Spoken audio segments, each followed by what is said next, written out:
Are you guys ready for like literally the easiest chicken Alfredo ever? First, you need some pasta. We're using a pound of Barilla penne. 2 jars of bertolli Alfredo sauce. You guys can get this stuff at Costco for super cheap.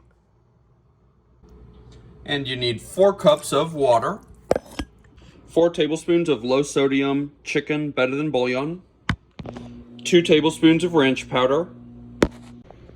1 tablespoon of Texasroadhouse rattlesnake spice seasoning.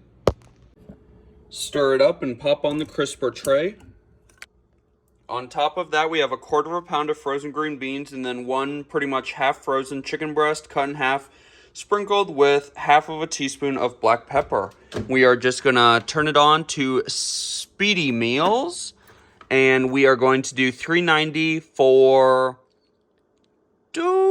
we will do 25 minutes.